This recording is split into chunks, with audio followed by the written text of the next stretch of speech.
The morning light spilled across the cracked driveway of the small white house on Maple Street. Sarah Miller stood on the porch steps, coffee cooling in her hands, watching the yellow school bus rumble away. Her daughter Emily, 10, waved from the back window until the bus turned the corner. Her son Jacob, only 6, had already turned his attention to a comic book, sitting cross-legged on the porch. It had been 18 months since Mark died. 18 months since the sound of his boots on the floor, his easy laughter, and the way he always touched her shoulder before leaving for work had vanished from their lives.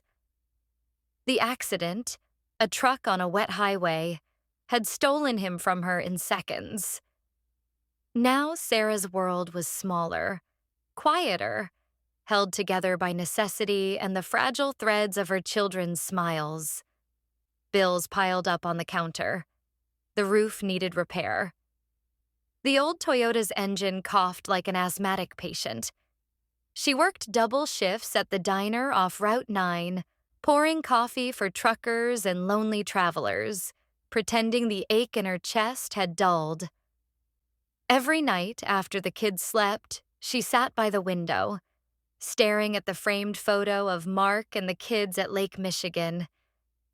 His arm around her, his grin wide, their future still whole. She whispered the same words every night. "I'm trying, Mark. I promise I'm trying."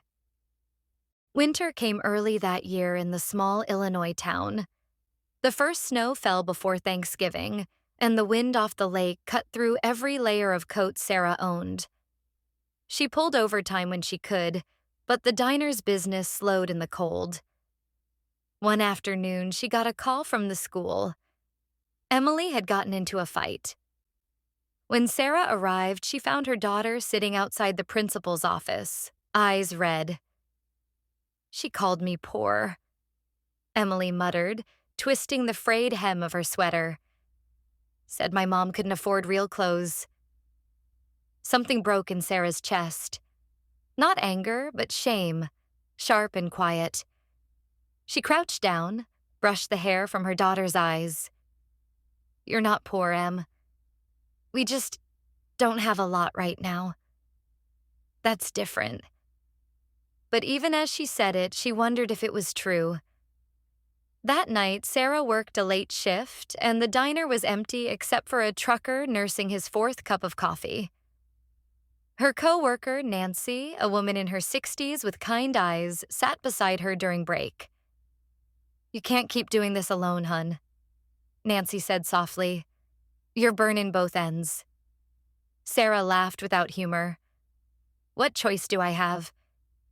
The kids need me. They need you alive more," Nancy replied. "Not just awake." Those words stayed with her long after the snow stopped falling. Spring brought the smell of thawing earth and a small miracle. At church one Sunday, the pastor announced a community restoration project, volunteers helping repair old homes in town. Sarah nearly dismissed it, but Emily raised her hand excitedly. "Mom, our roof leaks, remember?" A week later, a crew arrived, retirees, college kids, and one man named David, a carpenter who'd moved to town recently. He was quiet, patient, with eyes that seemed to notice everything without judgment. When he stepped inside their home and saw the worn floors and peeling wallpaper, he didn't pity her. He just smiled. "Let's make this place shine again," he said. For days, the house buzzed with the sound of hammers and laughter. Emily helped paint the porch. Jacob handed nails to David like it was the most important job in the world. Sarah made sandwiches and coffee, feeling something stir inside her that she hadn't felt in months. Gratitude.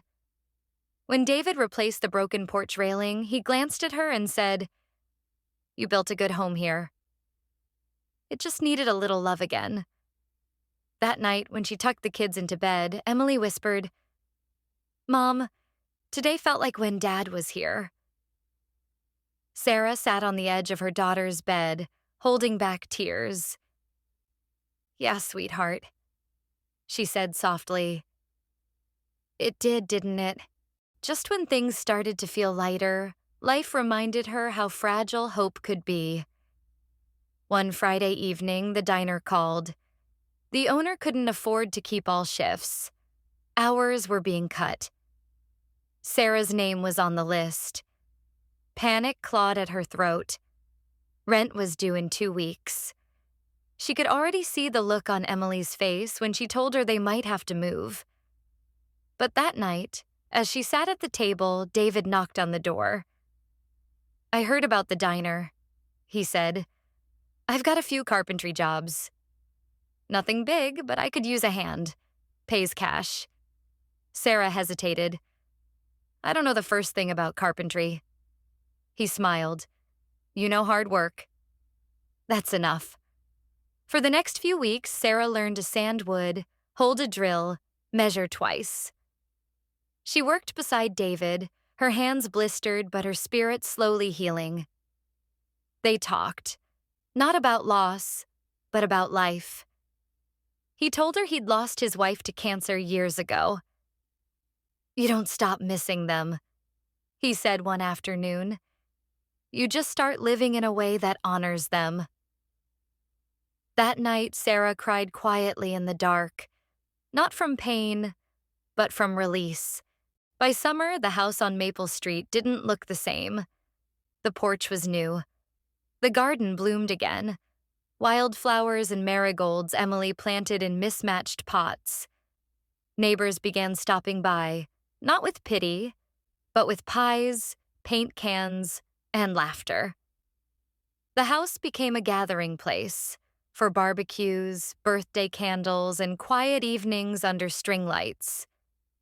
Sarah started a small business from home, refinishing old furniture.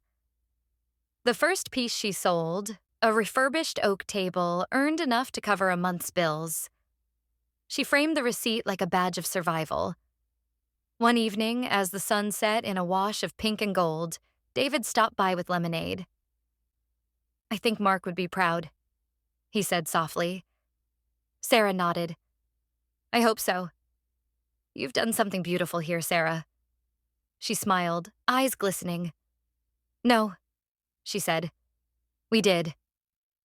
Inside, Jacob's laughter echoed from the hallway, and Emily played guitar softly on the couch. For the first time in years, Sarah didn't feel the weight of yesterday, only the warmth of now.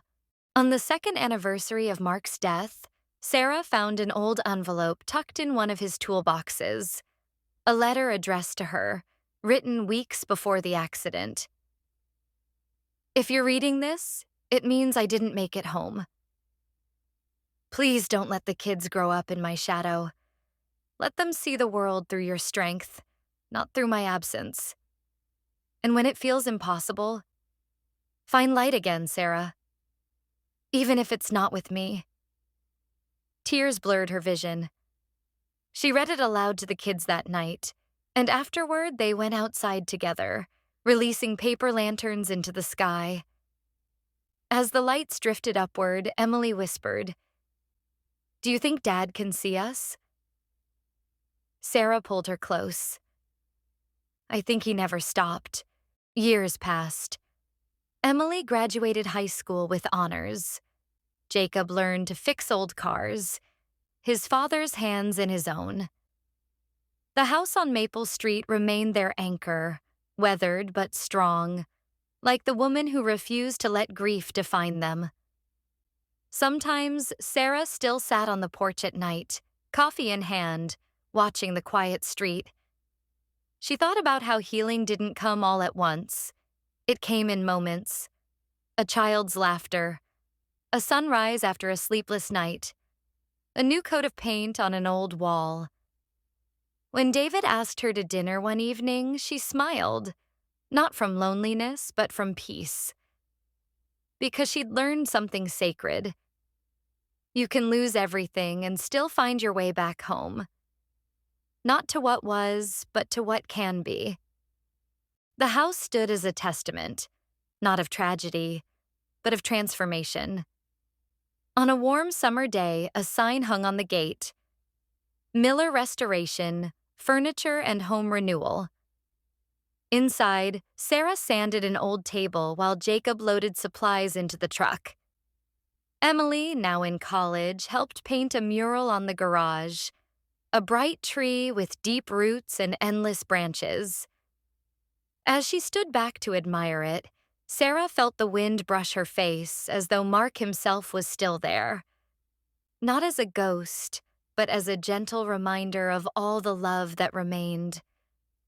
She looked around at her children, their laughter echoing through the yard, and whispered, "We made it, Mark. We really made it." And for the first time in a long time, the house on Maple Street didn't feel like a place haunted by loss. It felt like home.